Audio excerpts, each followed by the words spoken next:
Remember when games prioritized stories over battle passes? The Switch's 2025 roster still does. Welcome back to Switch Game List, and I'm breaking down 12 titles that treat narrative like art, not an algorithm. No fluff, just raw plots that'll glue you to your screen. Originally a Wii U title, Xenoblade Chronicles X drops you on Mira, an alien planet humanity's trying to colonize after Earth's destruction. You're a customizable recruit tasked with scavenging resources, battling hostile creatures, and uncovering Mira's secrets. The story's less about grand twists and more about survival, with factions like the militaristic Blade and settlers clashing over priorities. The real star? Skells, transformable mechs you'll pilot to explore vast landscapes. Side quests flesh out the world, but don't expect deep character arcs. It's a slow burn, focused on atmosphere and scale.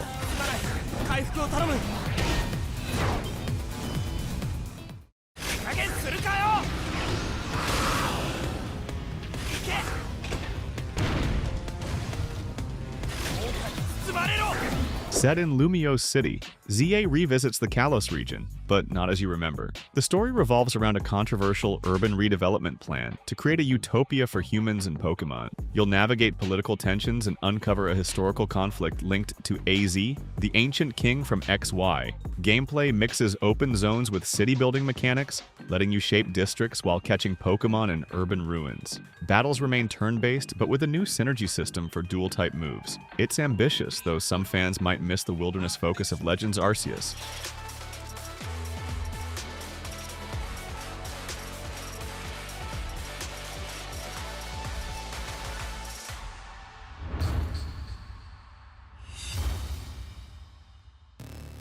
These PS1 classics return with polished visuals and quality-of-life tweaks. Suikoden 1 follows Tyr McDole, a general's son who rebels against a corrupt empire, recruiting 108 allies, literally, the stars of destiny. Suikoden 2 ties into the first game, centering on Ryu, a mercenary caught in a war between rival nations. Both stories focus on political intrigue, betrayal, and the cost of war. The HD upgrade adds a speed-up option for battles and a journal to track characters. Just know the writing's still very 90s, earnest, dialogue-heavy, and occasionally melodramatic.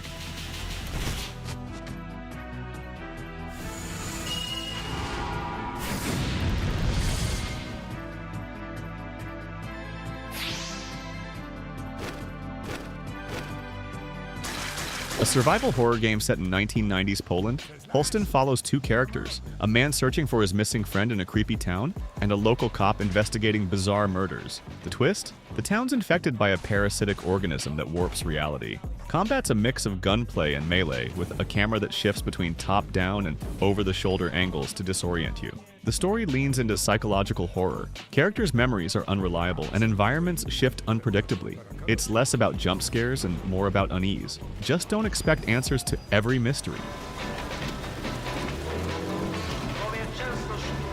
Masz pan chociaż jakąś furę albo coś?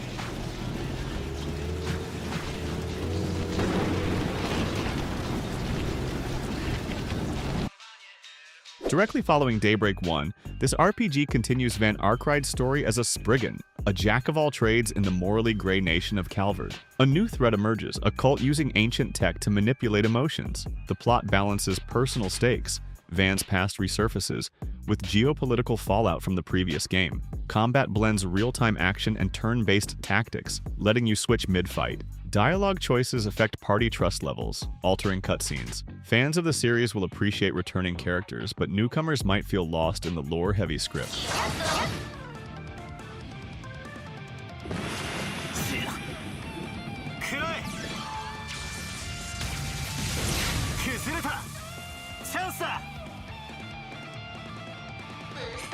Bigby Wolf is back in the sequel to Telltale's cult hit. Set months after the first game, Bigby, now sheriff of Fabletown, investigates a series of murders targeting fairy tale characters hiding in New York. The story explores his struggle to balance brutality with duty, while Snow White pushes for diplomacy. Choices matter. Side with factions like the Crooked Man's Remnants or the arrogant Fable Lords. The art style is still noir-inspired with gritty lighting and punchy dialogue. Just know it's darker than Season 1, diving into addiction and systemic corruption.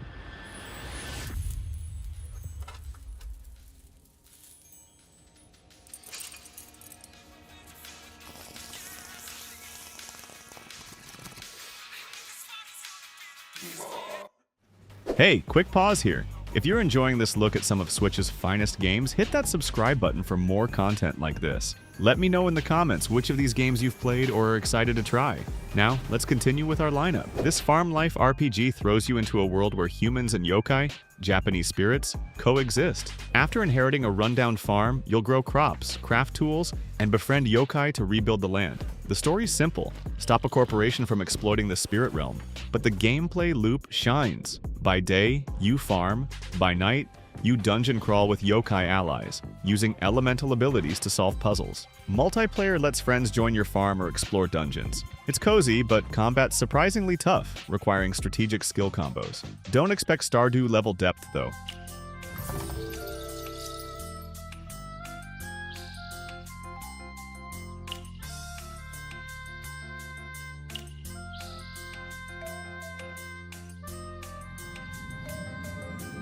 From the creators of The Flame and the Flood, this narrative-driven survival game follows a researcher stranded in the Arctic after a plane crash. With only a sarcastic AI drone for company, you'll brave storms, decode radio signals, and uncover clues about a vanished expedition. The story's non-linear. Flashbacks reveal the protagonist's strained relationships, while your choices determine the AI's personality. Environments are harsh but beautiful, with dynamic weather affecting gameplay. It's more about introspection than action, so patience is key.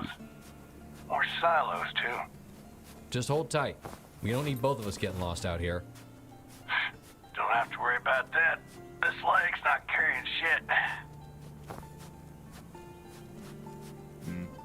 Play as Hornet, the spear-wielding princess from the first game, in this long-awaited sequel. Trapped in the kingdom of Farloom, she's forced to fight her way to the crown atop a giant mossy tower. The story's sparse, NPCs hint at Farloom's fallen civilization, but lore's mostly optional. Gameplay's faster than Hollow Knight, with Hornet's silk-based traversal, zip lines, grappling hooks, and a crafting system for tools. Bosses are brutal, demanding precision. If you like the original's challenge, you'll love this, but it's still niche.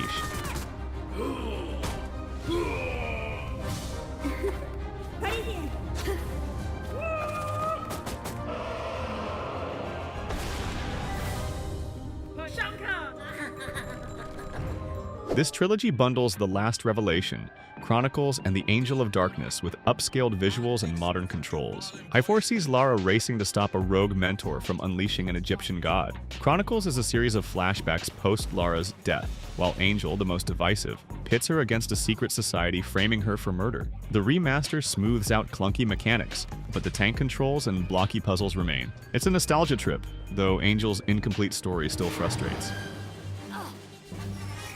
Got a feeling this isn't quite what it seems.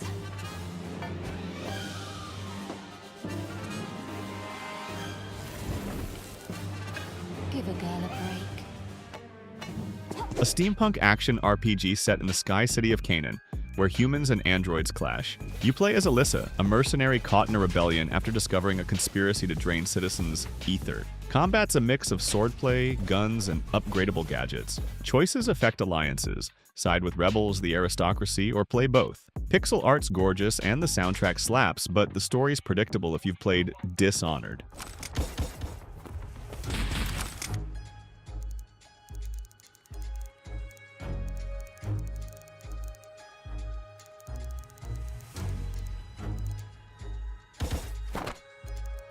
Samus investigates a Galactic Federation distress call landing on a fractured planet, crawling with biomechanical horrors. The story's minimal. Scan logs reveal a Phison-like substance corrupting wildlife. Gameplay sticks to the Prime formula. Explore interconnected zones, solve puzzles, and upgrade your suit. New abilities include a gravity tether and cloaking device. Motion controls are optional, thankfully. It's polished but safe. No reinventions here.